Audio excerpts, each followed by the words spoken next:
কোন অবস্থাতে নামাজ ত্যাগ ইসলামে অ্যালাউড না। আপনি লক্ষ্য করুন, নামাজ আপনি দাঁড়িয়ে পড়তে পারছেন না, ইসলাম বলে বসে পড়ো।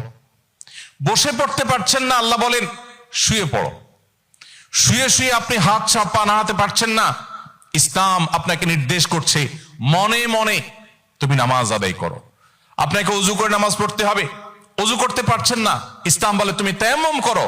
আপনি তায়াম্মুম করতে যদি অপারগ হন, তায়াম্মুমের ব্যবস্থা নাই, ওযুর ব্যবস্থা নাই, তাহলে যে অবস্থায় আছেন সে অবস্থা আপনাকে নামাজ আদায় করতে হবে। নামাজের জন্য সতর ঢাকা ফরজ, কিন্তু এমন কোন পরিস্থিতিতে আছেন, আল্লাহ মাফ করুক, আপনার সতর ঢাকার ব্যবস্থা নেই, তাহলে ওই অবস্থায় আপনাকে নামাজ আদায় করতে হবে। আপনি যদি এমন কোন পরিবেশে থাকেন যেখানে আপনার পবিত্র কাপড় থাকা নামাজের জন্য পূর্ব শর্ত, অথচ আপনার কাছে পবিত্র কোনো কাপড় নাই, তো ইসলাম ওই অবস্থা আপনাকে নামাজ পড়তে বলে। কেবলার দিকে ফিরে নামাজ পড়া ফরজ, কিন্তু কেবলা কোন দিকে আপনি জানেন না, জানার কোনো উপায় নাই, কাউকে জিজ্ঞেস করেও জানার ব্যবস্থা নেই, আপনার কম্পাসেরও সার্ভিস আপনার কাছে নাই, কোনোভাবে কেবলানের উপর আপনি করতে পারছেন না। এই রকম পরিস্থিতিতে অনুমান করে এই দিকে কেবলা হতে পারে ধারণা করে সেই দিকে ফিরে নামাজ পড়তে হবে, তারপর আপনাকে নামাজ আদায় করতে হবে। ভাইরা আমার, নামাজের গুরুত্ব এত বেশি বুঝেছেন সাহাবা ইকরাম যে যুদ্ধের মধ্যে, রণাঙ্গনের মধ্যে পর্যন্ত তীর এসে লেগেছে পায়ে, কিন্তু নামাজ ছাড়েননি।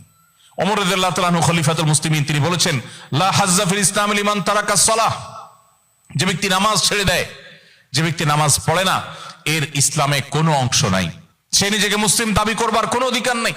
এই জন্য ভাইরা আমার, আপনি অন্য অনেক কিছুতে ছাড় পাবেন, রোজা রাখতে পারছেন না, আল্লাহ রাব্বুল আলামিন কোরআনে কারিমে বলেছেন ওয়া আলাল্লাযীনা ইউতীকুনাহু ফিদিয়াতু তুআমু মিসকিন। কিছু মানুষ রমজানে এমন অবস্থা আছেন যে এখন রোজা রাখতে পারছেন না, তাদেরকে আল্লাহ বলেছেন ফামান কানা মিনকুম মারিদান আও আলা সাফারিন ফাইদ্দাতুম মিন আইয়ামিন উখার।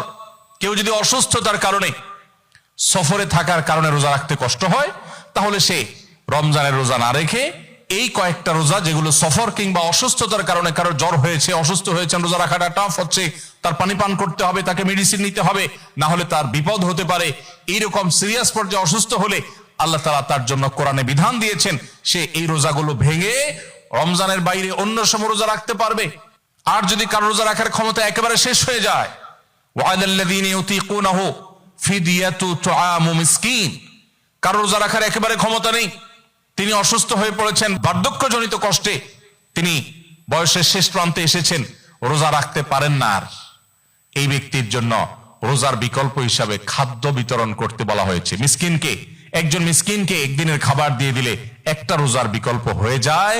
এইরকম ব্যক্তির, যে ব্যক্তির রোজা রাখার ক্ষমতা নাই বার্ধক্যজনিত কারণে, অথবা এমন অসুস্থতা যে অসুস্থতাতে কখনো আর সুস্থ হওয়ার সম্ভাবনা নেই, তার জন্য ফিদিয়ার ব্যবস্থা রেখেছে ইসলাম। কিন্তু নামাজের ব্যাপারে ইসলাম কোনো বিকল্প দেয় নাই। ভাইরা আমার, নামাজ এমন একটা ইবাদত যে এটার কোনো বিকল্প না, যে ঠিক আছে নামাজ পড়তে পারো না, তুমি সাদেকা দিয়ে দাও, এটা হয়ে যাবে, এরকম কোনো বিধান কোরআন হাদিসে নাই। অতএব আমরা যদি নিজেদেরকে মুসলমান পরিচয় দিতে চাই, আমাদের ইসলামটাকে আমরা ধারণ করতে চাই, তাহলে আমাদের 5 ওয়াক্ত নামাজকে সর্বোচ্চ গুরুত্ব দিতে হবে, যেই কোনো পরিস্থিতিতে আদায় করতে হবে। অনেক সময় হীনমন্যতা কাজ করে যে আমার এখানে কেউ মুসলমান না, আমি একা মুসলমান, একা নামাজ পড়লে সবাই তাকায় থাকবে, নামাজের কোনো আলাদা জায়গা নেই, তো তাকায় থাকবে।